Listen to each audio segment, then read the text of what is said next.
Grand Rising, peace and light, peace and love. It's Rell Black of the Community Healing Project, and I have something to say. I was born and raised in Daytona Beach, Florida. My entire life I've been here. That's all I've ever known. This city raised me, and this city has made me into the man that I am today. But right now, my city is in peril. We have issues. We have a lot of issues right now. Over the past 7 days, there have been 6 murders in our city. 6. 6 murders in our city. And you have to ask, why is that? Who is allowing it to happen? And how do we prevent that from happening again? As you all know, or those who don't know, my organization, Community Healing Project, Inc., has serviced this community in the Volusia County area for the last 4 years. Each year, we host a variety of events, initiatives, and open community programs based on urban and impoverished communities, so we can put positive images into our cities, so we can start inspiring these children, so we can promote cultural awareness and promote education, promote economics, and promote health in these communities. Right now, we have a situation that's never been heard of in our city. Countless murders, police-involved shootings, a city government that is very comfortable and is resting on their laurels, a disenfranchised community of citizens who've lost hope, who've lost faith, who've lost that drive to want to keep pushing. You all know right now there's an epidemic across this country when it comes to poor communities, when it comes to urban communities, when it comes to Black communities, a lack of education, a lack of resources, a lack of jobs. So what does that lead to? Incarceration rates, murders, and overall crime stats being raised. Right now in Daytona Beach, I want you to understand there were 6 murders in the past 7 days. Daytona Beach, the world's most famous beach, the tourist hub of America, the home of the Speedway. There were 6 murders here. Now you have to ask, once again, what is going on in this city? Who's allowing it to happen in this city? And why are they allowing it to happen in this city? Where are the programs for these children? Where are the resources for these children? Where are the support for these children? Because I'm not too sure if you know this right now, but right here in our city, we are dealing with a lot. We're dealing with a lot of economic problems. We're dealing with a lot of health issues. And our education numbers are horrible right now. The literacy rates are horrible right now in these elementary schools. Who's to blame? Who's to blame? What is it that makes this city so special? And I've always said it. Daytona used to be so full of love and unity and harmony. And now we got to the point where it's destructive. It's destructive. And we don't know who to blame. You can't blame the parents because they're doing what they can do with a lack of jobs, lack of resources, lack of proper education, lack of economic opportunities, lack of health equity. You can't blame the children because they have a lack of guidance, a lack of support, a lack of mentorship, and a lack of passion. Because someone was there to help you along the way. Someone was there to help you say, you know what, young man, get it together. Get it right.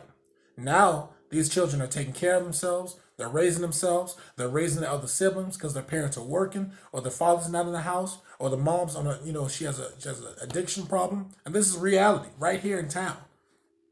There are children right now who go to school every day and don't even eat.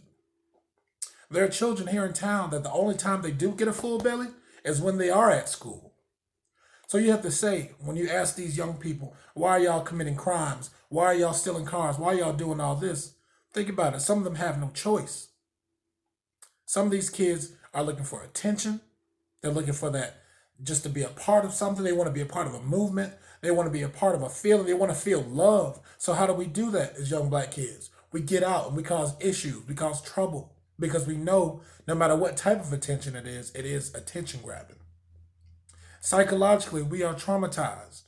And everyone wants to, I get everyone wants to come together and kumbaya when things happen, but we have to make sure we prevent these things from happening. Who's there to say, listen, these young men need guidance. They need a hug. They don't need judgment. They don't need criticism. They don't need to be shot. Okay? They don't need to be shot and killed. They need to be rehabilitated. They need to understand how important life is and how cherished their lives are. They need to understand that. And right now, it's not happening. I fought for my city for the last 4 years, and I will continue to fight. No matter what blowback I get, no matter what criticism I get, I understand the vision, I understand the long term. It takes a lot of work, infrastructure, employment, education, health wise. There's a lot going on in the city, and it's not good. No matter how it looks, PR wise, no matter how many press releases get put out, our city is in trouble right now, and it's in danger. And with this new election season coming up, it's time for somebody to step up and truly make an impact. And not to sponsor the corporations, not to focus on the big business, but the residents. Because every single day, there's a new crime in the city. There's sex trafficking in the city, and no one's reporting on it. There's actual crimes that are being made, they're being committed in this city right now, and people are ignoring it and sweeping it under the rug. From police-related shootings to drug overdoses to high-speed police chases. There's so many issues right now going on. And instead of kumbaya, as I like to say, and instead of waiting until something happens to protest, waiting until something happens to come together, why don't we come together more often? As you all know, every year we host our Malcolm X Day Community Bash in this city to promote positivity in urban communities. We promote economic opportunities for local Black-owned vendors. We promote education with our literacy village to get the children inspired, to get those literacy rates up because they are disgustingly low. They're disgustingly low. And you have to ask, why is it so important to do these type of events and programs? Like our Buy Back the Block program at Fifth Third Bank, like our Malcolm X Day. Why is it so important in Black communities to have these programs? It's so these kids have something to look forward to, so they get inspired. So you don't have to be another statistic. So you don't have to have another rest in peace shirt. I speak at funerals all the time of my classmates who could have gone and done incredible work, but instead they're either dead or in prison by the time they're 27. Actually, by the time they're 17, if you want to get technical. With the school to prison pipeline, with direct file, with juvenile transfer, all these programs set in place to get our babies out of our homes and take them straight to prison. Now, we can protest all day. We can protest. We can come together. We can kumbaya. We can do all that. But what's going to prevent this from happening again? What programs are going to be set in place? Which organizations are going to step up with Community Healing Project and say, listen, we're tired of this.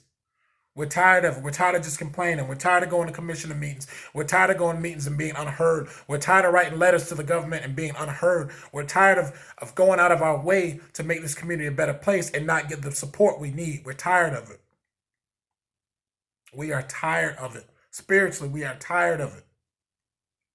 This is our city. It's a beautiful city. It's the world's most famous beach. But right now, it feels like one of the world's most dangerous cities to be in. And we have to raise our children here.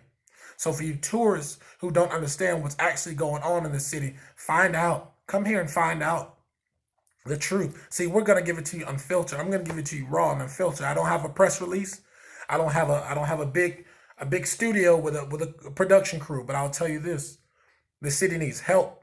These young people need your help. Psychologically, mentally, we need help. Financially, resource-wise, we need help in the city. If you want to thrive in community, you have to get into these children. You got to get in their heads and let them know it's okay to be great. It's okay to be great. People ask me, why do we do the work we do? Why do we do the type of outreach we do? It is for one simple reason: representation. Representation. You got to get out there and you got to represent. You have to inspire these kids to want to be great. If they don't see positive images on TV and movies and music, what are they inspired to be? If you have a kid that's 7 years old who has to walk to school every day in the cold and doesn't eat at home and only eats at school, how can you expect him to want to be great? So I'm not asking anybody to save the world. I'm not asking anybody to go out of their comfort zone. But please, I need you all to make a commitment to this city right now. Make a commitment to the city that you want to make a change, that you'll step up, that you'll mentor a child, that you'll do your part. Do your part. You don't have to do everything. Just do your part. Pick up trash when you see it. Shake someone's hand when you see them. Speak to each other. Spread that love and harmony and unity in our community. Spread that back. Get that back. There's no reason why we're killing each other in Daytona Beach, where I was born and raised, Caroline Village, and Soul City, and PPU, and Pine Haven, and in Seguida Creek, and in the North Side. There's no reason why we should be killing each other. We all went to school together. We all went to school together. We all played basketball together. We all went to the Sherbet Lady house after school every day. So why can't we all get back to that same type of harmony and same type of unity? The statistics are terrible right now. They're stacked up against us. I get it. There's pressure on us as young black men to be best, to be to not get in trouble, to provide for your family, to take care of home because your mom may have a drug addiction or your dad is most likely out of the home. We get it, and I understand. So it's time to step up. If you're an adult and you know who you are and you feel you are successful in life, it's your opportunity. Actually, it's your obligation to step up and want to take care of a child and mentor a child and change their life because someone did it for you. If no one put you on the right path, put you on the straight path, where would you be right now? So to those young men that lost their lives this week, the young ladies that lost their lives this week to murder and to suicide and to all these other issues, I send my love to the entire families. I send healing energy over my city. I'm asking for a positive spiritual energy to be placed over the city right now because it's dangerous. It's dangerous, and it's not going to change anytime soon unless we step up. Now, I've committed myself and my organization. We've committed ourselves to making a difference in this city. We've committed ourselves to want to make a change in this city. But it's going to take more than just me. I'm spiritually broken right now. I'm broken, and it hurts. And y'all have probably never seen me this way, but it hurts. Because these are my classmates. These are the kids I walk to school with every day. These are the young men who volunteer in our programs every day. These are the young men that come out to Malcolm X Day with their full RBG regalia and their flag and a mind ready to open, a mind ready to accept knowledge. These are children that are 8 years old who's losing their fathers. They're losing their fathers to prison. They're losing their fathers to gun violence here in the city. 6 people were murdered. That means 6 different families are in mourning and they'll never get closure for the rest of their lives. 6 families. So when I ask you, can you step up and commit to these children and commit to our community? What's it going to take? You don't have to run for office. You don't even have to be a public figure. Just step up in your community, on your street. Be a positive example in your community. So many deaths, so much blood in our city. It's a dark cloud right now. There's a big dark cloud that's weighing over this city.